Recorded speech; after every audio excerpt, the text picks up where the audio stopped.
A aplicação da neurociência é capaz de resultados excepcionais. No Globo News Ciência e Tecnologia de hoje, você vai ver que a ciência que estuda o cérebro está aprimorando e muito o desempenho de atletas, bailarinos, músicos, professores e alunos. E você também pode se beneficiar. Nosso programa está só começando.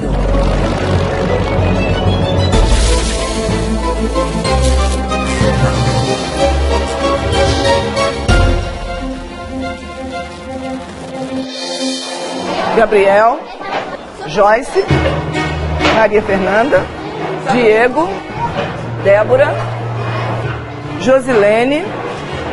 Quando você entrou aqui nessa turma, você sabia ler e escrever? Não, ela que me ensinou. Você pode colorir a cor que você quiser. Ela é uma professora diferente? Não, ela é muito boa. Professor, tem roxo? Jean tem 11 anos e até o ano passado não sabia ler nem escrever. Já tinha passado por várias turmas, até entrar na sala da tia Ana. Crianças, podemos começar? Em 3 meses, tudo mudou. Quantas cores tem? Quantas? Agora eu já sei ler. E sabe escrever também? José gosta de jogar. Menino muito curioso. Professora há 15 anos, ela observa atentamente cada aluno. Assim consegue perceber as dificuldades deles e sabe como motivar a criançada. Bolinha, bolhão, cabe aqui na minha mão. Ana ensina brincando. Ela trabalha há 5 anos nesta escola municipal de uma região pobre de Juiz de Fora, em Minas Gerais. As aulas da professora mudaram completamente há 3 anos, quando descobriu a neurociência, a ciência que estuda o cérebro. Desde então, 100% dos alunos que passaram pela sala da tia Ana saíram alfabetizados. Cada dia se ativa uma área do cérebro, com desenho, com arte, com gráficos, com tudo. E eles ficam mais felizes e aprendem mais, concentram mais. Não pensem que a criança está perdendo tempo porque ela está usando um videogame ou porque ela está brincando com um violão. Se na sequência você mudar para matemática, aquilo que era muito chato, abstrato, incompreensível, passa, quem sabe, a ser interessante, porque o cérebro dela está, digamos, preparado para focar a atenção, ela está feliz porque fez uma coisa interessante. Nós somos o nosso cérebro. Sem ele, nada no corpo funcionaria. Para falar, andar, comer, se mexer, para tudo o que fazemos, precisamos do cérebro. E olha que ele pesa muito pouco, não chega a 1,5 kg. Ocupa menos de 2% do corpo, mas consome 20% da nossa energia. Nosso cérebro custa caro. Custa caro em termos de energia, custa caro em termos de investimento. Entre 500 e 600 calorias daquelas 2.000 mais ou menos que a gente consome por dia, vão só para manter o cérebro funcionando. Aquela história que a gente usa só 10% do cérebro, é verdade ou mentira? Ah, é mentira, completamente mentira. A gente usa o cérebro todo, quer dizer, 100% do cérebro, o tempo todo, inclusive enquanto você está dormindo. A única coisa que se compara ao cérebro, para você ter uma ideia, é o número de galáxias do universo. A ordem de dimensão é a mesma, são centenas de bilhões de neurônios. E assim como as galáxias, o cérebro é difícil de desvendar. É a parte do nosso corpo que mais segredos tem, a que menos se deixa revelar. Nós temos cerca de 86 bilhões de neurônios, que são células especializadas em comunicação. A atividade cerebral é a troca de estímulos entre esses neurônios.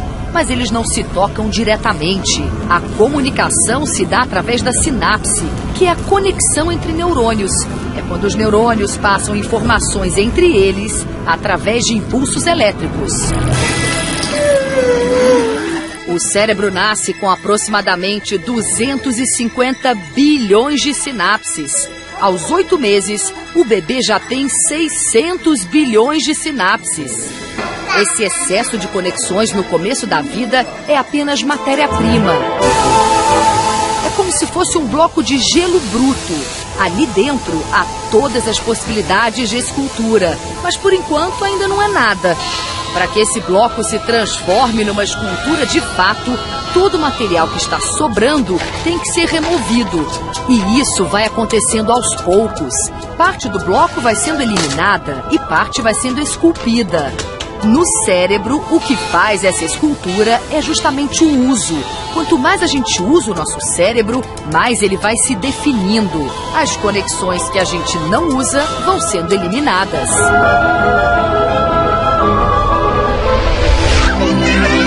Aprender muda o cérebro. Somos capazes de modificar a nossa estrutura cerebral até o último dia de nossas vidas. Vários estudos já comprovaram isso. Um deles foi realizado com taxistas aqui de Londres. Neurocientistas conseguiram comprovar que a massa cinzenta dos motoristas de táxi aumenta depois deles memorizarem as ruas da cidade. Eu vou perguntar para esse taxista aqui quantas ruas ele sabe de cor. Sir, excuse me, how many streets do you know by heart? Ele diz que conhece 25 mil ruas. Eu pergunto se ele ficou mais inteligente depois de conseguir a licença. Ele diz que provavelmente sim. Para poder dirigir um desses símbolos de Londres, não basta ser um bom motorista. É preciso estudar muito para conseguir decorar essas 25 mil ruas. O duro treinamento leva cerca de 3 anos e apenas metade dos candidatos consegue passar. Na pesquisa feita pelos neurocientistas ingleses, foi usado um aparelho de ressonância magnética funcional, como esse aqui, que mede a mudança no fluxo sanguíneo dentro do cérebro, enquanto os candidatos a taxista jogavam um videogame que recriava as ruas de Londres. E os pesquisadores iam acompanhando o que acontecia no cérebro deles. A conclusão foi que os aprovados ganharam, além da licença para dirigir táxi, uma massa cinzenta bem maior.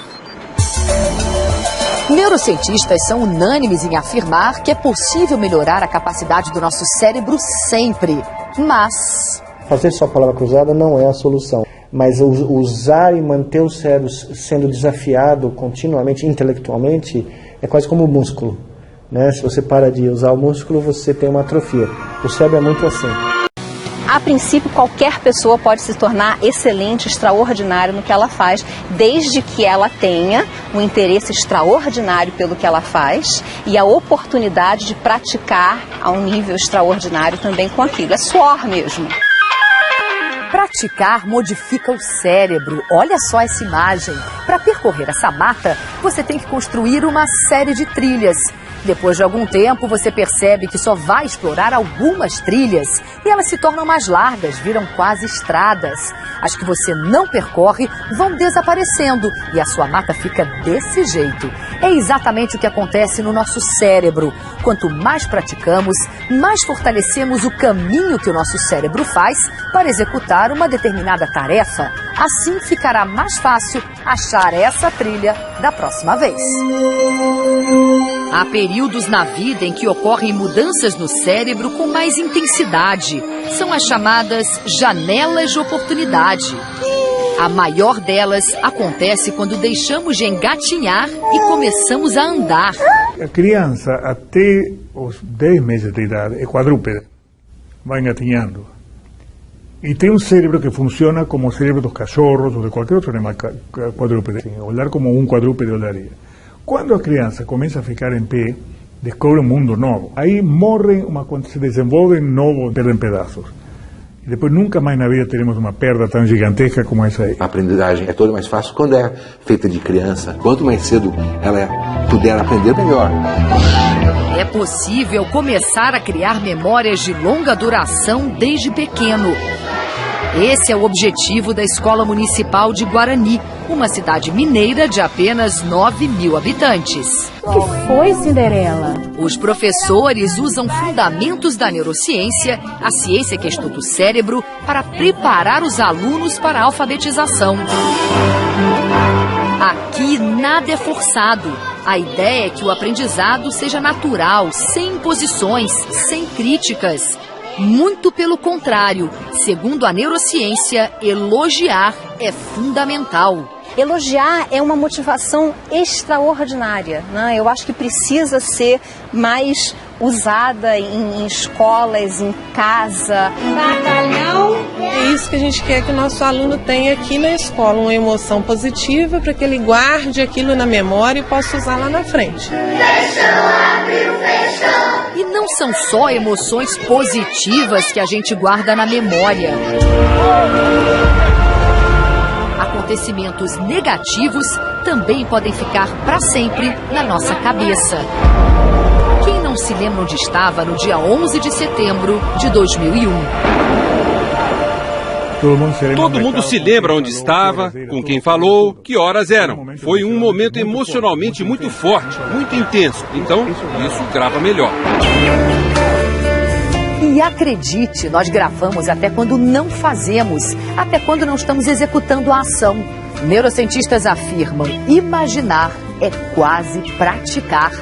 Se eu te pedir a você, se imagine andando de bicicleta, você é capaz de imaginar-se andando de bicicleta. Se você fizer isso, e eu puder registrar a atividade das suas áreas cerebrais, do seu cérebro em funcionamento, as regiões que vão estar ativas são muito parecidas, praticamente as mesmas, que estão ativas quando você de fato está andando de bicicleta. Daí você pode concluir que a imaginação é um treinamento. Neurocientistas afirmam que as trocas afetivas entre pais e filhos no começo da vida são fundamentais para a formação do sentimento de segurança nessa criança no futuro.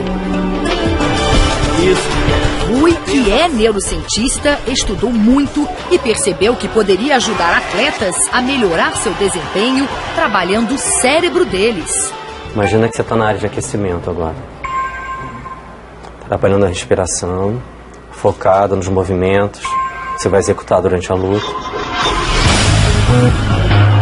Parece um joguinho bobo, mas fez toda a diferença na vida da Kelly. Moradora da Rocinha, no Rio, a maior favela da América Latina, ela começou a lutar há 5 anos. O início foi bem difícil.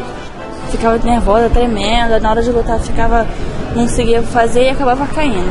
Aí quando o Rui começou a ajudar a gente com respiração, eu comecei a ter mais foco, conseguia escutar mais o técnico, que eu não conseguia antes. Você não escutava o técnico antes? Não conseguia, antes? tão nervosa. Os neurocientistas usam um aparelho chamado biofeedback nos atletas.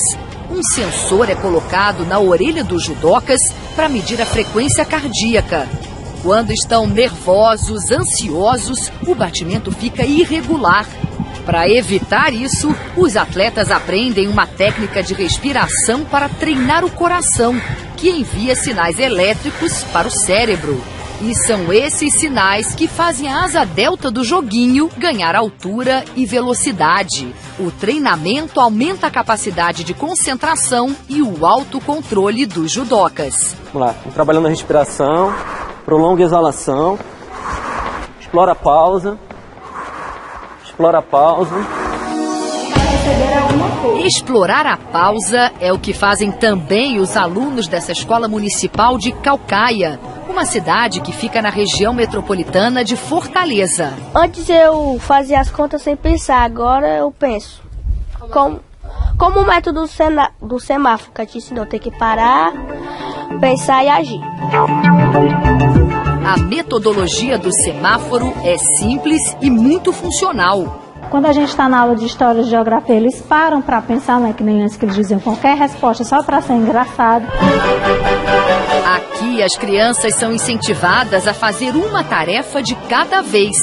Neurocientistas são unânimes em afirmar que ninguém consegue prestar atenção em 2 coisas ao mesmo tempo. Quando a gente diz que consegue ler e ver televisão ao mesmo tempo, não consegue. Ou os seus olhos podem continuar se movendo na página, mas ou você registra o texto que está ali na frente dos seus olhos, ou você registra o texto que você está ouvindo na televisão. As 2 coisas ao mesmo tempo não acontece. O que a gente consegue fazer é alternar entre 2 coisas.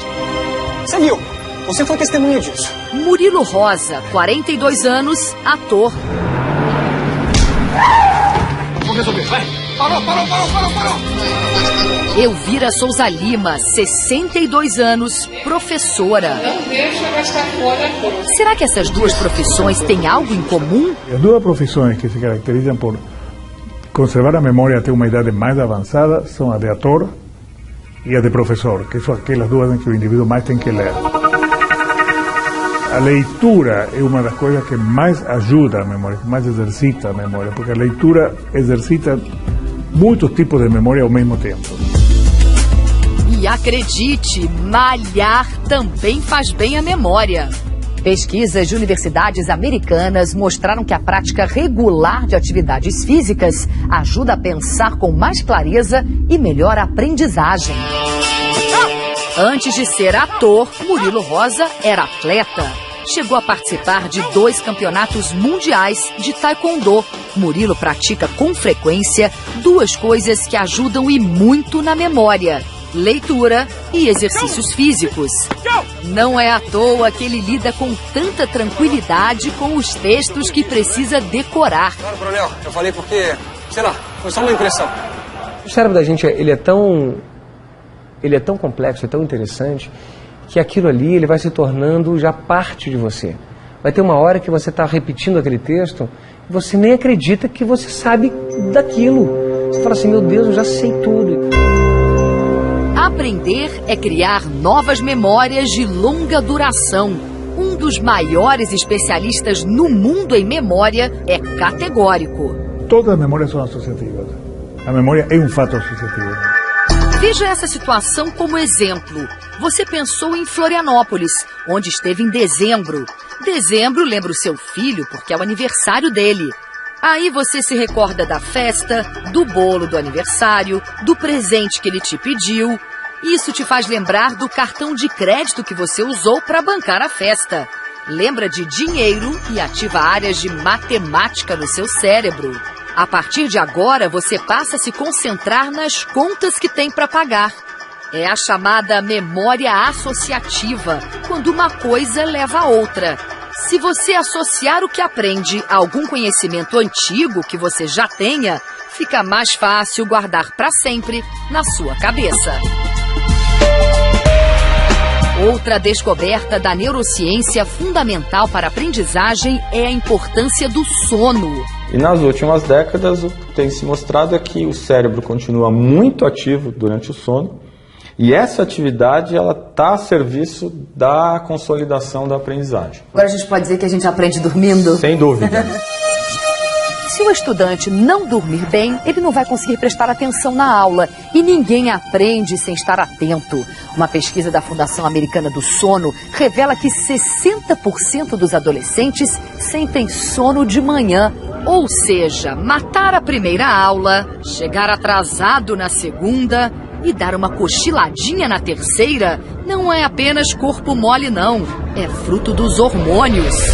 O ideal seria o turno único, começando 9, 10 horas, com atividades mais lúdicas, porque a maioria dos seres humanos é vespertino. A escola tem que abrir a imaginação dessas crianças para o impossível.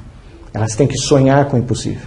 Porque mesmo que elas não cheguem lá, o caminho para chegar no impossível sempre vai dar lucro. Você sempre vai fazer alguma coisa que vale a pena.